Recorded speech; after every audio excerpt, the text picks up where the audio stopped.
Hello friends, అందరికీ నమస్తే అండి. ఇందిరమ్మ ఇండ్లకు సంబంధించి ఇప్పుడే మరొక అప్డేట్ అయితే రావడం జరిగింది. ఎవరైతే L2 లిస్ట్లో వచ్చిన వారు ఉన్నారో వారు వీడియోని పూర్తిగా చూడండి. L2 లిస్ట్లో వచ్చిన వారికి డబుల్ బెడ్రూమ్ ఇళ్లను ఇవ్వబోతున్నారు. సో దీనికి సంబంధించిన పూర్తి వివరాలు ఈ వీడియోలో నేను మీకు క్లారిటీగా ఎక్స్ప్లెయిన్ చేయడం జరుగుతుంది. సో వీడియోని తప్పకుండా లైక్ చేసినట్లయితే చాలామందికి కూడా ఈ సమాచారం అనేది రీచ్ అవుతుందండి. ఓకేనా? సో L1 లిస్ట్లో వచ్చిన వారికి సంబంధించి ప్రభుత్వం ముఖ్యంగా 2 జిల్లాల్లో నేటి నుంచి ఇంటి నిర్మాణ పనులను చేసుకోవచ్చని చెప్పి గ్రీన్ సిగ్నల్ ఇవ్వడం జరిగింది. సో వారందరూ కూడా ముఖ్యంగా ఎన్నికల కోడ్ ఎక్కడైతే లేదో ఆ 2 జిల్లాల్లో మాత్రమే సో ఈ యొక్క ఇందిరమ్మ ఇండ్లు L1 లిస్ట్లో వచ్చిన వారు సో ప్రారంభించుకుంటున్నారు. సో ఇక L2 లిస్ట్లో వచ్చిన వారి పరిస్థితి ఏంటి? సో L2 లిస్ట్లో వచ్చిన వాళ్ళు ముఖ్యంగా సో ఇంటి స్థలము ఉండదు, ఇల్లు కూడా ఉండదన్నమాట. సో అటువంటి వారు L2 లిస్ట్లో చేరారనమాట. సో వారికి సంబంధించి లేటెస్ట్గా ఈరోజు పత్రికా ముఖంగా వచ్చినటువంటి ఒక ముఖ్యమైన అప్డేట్ని నేను మీకు ఈ వీడియోలో క్లారిటీగా ఎక్స్ప్లెయిన్ చేస్తాను. సో ఇదేనండి, L2 లబ్ధిదారులకు 2 పడకల గదుల ఇల్లు ఇందిరమ్మ ఇళ్ల పథకంలో భాగంగా ప్రభుత్వం కసరత్తు.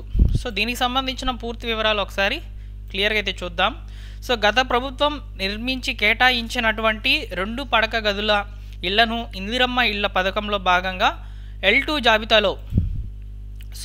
జాబితాలోని వారికి ఇవ్వాలని ప్రభుత్వం కసరత్తు ప్రారంభించింది.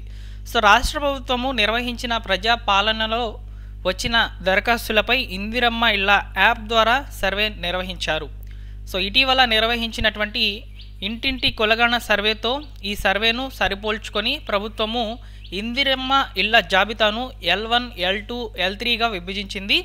L1లో సొంత స్థలం ఉన్న 21.93 లక్షల మందిని చేర్చారు. వీరందరూ ఇల్లు కట్టుకోవడానికి ప్రభుత్వం విడతల వారీగా 5 లక్షల చొప్పున చెల్లించనుంది. అది కూడా 4 విడతల్లో తొలి విడతగా 1,25,000 రూపాయలను విడుదల చేయబోతుందండి. సో దీనికి సంబంధించి కూడా ఆల్రెడీ వీడియోస్ అనేటివి ఉన్నాయి మన ఛానల్లో, మీరు చూసుకోవచ్చు. సో ఇక L2లో సొంత స్థలాలు లేని 19.96 లక్షల మంది అయితే ఉన్నారు. సో వీరికి రాబోయే ఆర్థిక సంవత్సరంలో స్థలంతో పాటు ఇంటి నిర్మాణానికి కావాల్సిన 5 లక్షల చొప్పున ఇవ్వనుందని చెప్పి ఇక్కడ మనకు క్లియర్గా అయితే చెప్తున్నారు. అయితే వీరిలోనే కొందరికి మిగిలిపోయిన 2 పడకల గదుల ఇళ్లను కేటాయించాలని భావిస్తోంది. L3లో ఇల్లు ఉండి దరఖాస్తు చేసుకున్న వారు కూడా ఉన్నారని ఇక్కడ మనకు చెప్తున్నారండి.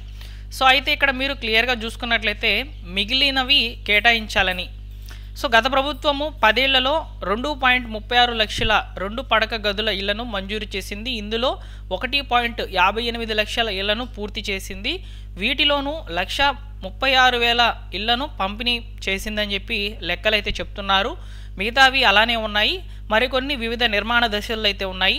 వాటిని పూర్తి చేయడానికి గుత్తేదారులతో హౌసింగ్ బోర్డు సంప్రదింపులు జరుపుతోంది. చాలామంది గుత్తేదారులు బిల్లులు రాకపోవడంతో మధ్యలోనే పనులను ఆపేశారు. సో వారు మళ్ళీ కూడా ముందుకొస్తే ఇసుకతో పాటు ఇతర రాయితీలను ఇచ్చి నిర్మాణాలను పూర్తి చేయాలని భావిస్తోంది. L2లో పెద్ద ఎత్తున దరఖాస్తుదారులు ఉండడంతో ఈ ఇళ్లను కేటాయిస్తే కొంతమేర ఆర్థిక భారం కూడా తగ్గే అవకాశం అయితే ఉంటుందని భావిస్తోంది.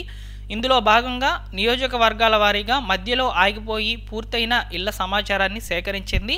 అక్కడక్కడ 2 పడక గదులను ఇళ్లను లబ్ధిదారుల పేర్లను ప్రకటించినప్పటికీ వారికి కేటాయింపులు అయితే జరగలేదు. సో ఈ నేపథ్యంలో మరోసారి క్షేత్రస్థాయిలో విచారణ జరిపి వారికి అర్హులైనటువంటి వారికి మాత్రమే కేటాయించి మిగతా ఇళ్లను L2 జాబితాలోకి వారికి ఇవ్వాలని ప్రభుత్వము నిర్ణయం అయితే తీసుకోవడం జరిగింది. స్థలము 5 లక్షలు తీసుకోవడం కంటే నిర్మాణం పూర్తయిన ఇంటిని వెంటనే దక్కించుకోవడమే మేలని భావిస్తున్న దరఖాస్తుదారులు వాటిని తమకే కేటాయించాలని రాజకీయ నేతలపై ఒత్తిడి తెస్తున్నారు. సో ప్రస్తుతం మాత్రం గ్రామ సభలు ఏర్పాటు చేసి నిబంధనల ప్రకారమే లబ్ధిదారులను ప్రకటిస్తామని చెప్తున్నారన్నమాట. సో ఈ విధంగా మనకు ఇందిరమ్మ ఇళ్లకు సంబంధించి ముఖ్యంగా L2 లిస్ట్లో ఉండే వారికి సంబంధించి లేటెస్ట్గా ఈ అప్డేట్స్ అయితే వచ్చి ఉన్నాయండి. సో L1 లిస్ట్లో ఉండే వారికి మాత్రము అతి త్వరలోనే సో వారందరికీ కూడా ఇంటి నిర్మాణాలను సో ప్రారంభించేందుకు ప్రభుత్వము గ్రీన్ సిగ్నల్ అయితే ఇవ్వనుంది. ఇప్పటికే మనకు అందినటువంటి రంగారెడ్డి, మహబూబ్ నగర్ జిల్లాల్లో మాత్రమే సో L1 లిస్టులో లబ్ధిదారులకు సంబంధించి ఇంటి నిర్మాణాలను చేసుకునేందుకు ప్రభుత్వము ఆమోదం తెలిపిందనమాట.